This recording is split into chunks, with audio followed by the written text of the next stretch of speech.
All right, segment 1 of our 8 steps to better putting. We're going to talk about green reading. Yeah, I think it's the most important thing to do. I mean, obviously the stroke matters, but it isn't very often that you'll have a straight putt. Correct. There's always usually going to be some slope. Greens are not flat, they're not like pool tables. If they were, the water would always just lie on the greens when it rained. So we have to have a system for green reading. Now, there are numerous systems out there. Some of them are pretty deep.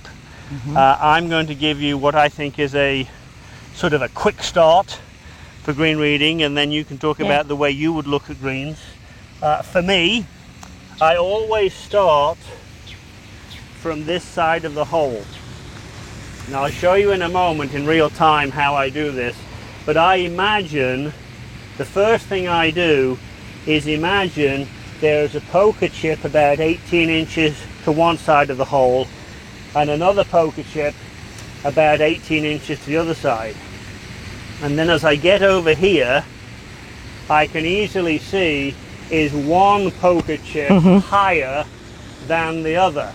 That's the very first thing I look at, because that gives me some indication of the slope of the ball coming into the hole, and this is where you want to take the most notice of the slope, because this is where the ball is slowing down. So for me, step 1, I'm going to look at those two poker chips. Now that's pretty even. It doesn't look like this one is higher than that one or vice versa. So this is probably going to be rolling pretty straight at the end. That's step 1. For me, step 2 is to walk about halfway along the putt here, and I'm scanning with my eyes. Does it appear to be uphill, downhill? If I'm not quite sure, I might back up a little bit. Is it uphill? Is it downhill? That looks maybe just a fraction downhill because we positioned it that way because of the sun this morning. And then the third thing I will do is I will come behind, and some people like to do this, some people don't, but I do. I like to just get down and have a look and think, you know, if I was going to almost hit almost like I was hitting a pool ball down there, what do I think that ball would do? So I've got sort of 3 checkpoints there. Now I'm going to do it in real time now, and then Robin, you can say what you would do. Sure. So as I'm checking, the first thing I do, this is real time. I'm looking at the poker chips. They look level. Okay, I like that. It's going to be flat by the hole. Scan. That looks slightly downhill. That's good. Little look down here from about, 4 or 5 feet behind the ball. Looks pretty straight to me. Now I'm ready to get in and aim the putter and go ahead and hit the putt. So that would be my system.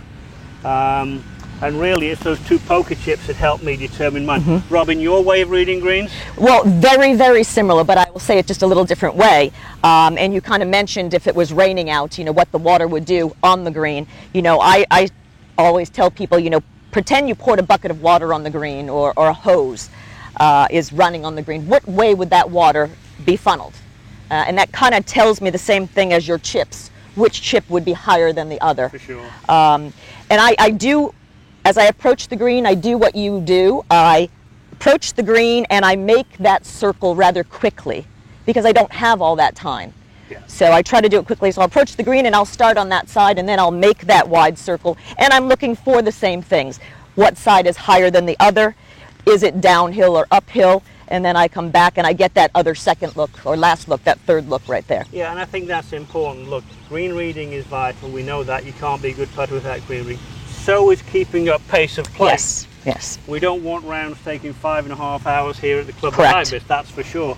So, I would encourage you to read greens, but I would actually encourage you to practice reading greens on our practice greens, our practice putting greens, and get where you can do this probably in a 15-second sweep, and then you can get over the ball. Because I suppose ideally for me, I think on the LPGA Tour, the PGA Tour, you have 40 seconds from when it's or thereabouts from when it's your turn to putt for the ball to be hit. Right. I think if you're the first putter on the green, that's exactly right. Yeah, so that'd be a good thing to do. But have my advice to you, my encouragement to you would be, have a system to read greens. I certainly am doing better than I used to with the help of my wife, 2-time Solheim Cup player. She's awfully good. Yeah, she's a really good putter. She's helped me enormously. And it's find the high points. Is it uphill? Is it downhill? one quick look from back here, and then I would say this: once you have read the green, commit to the line. Yes. What you don't want to do is, Robin, just go set up to that putt.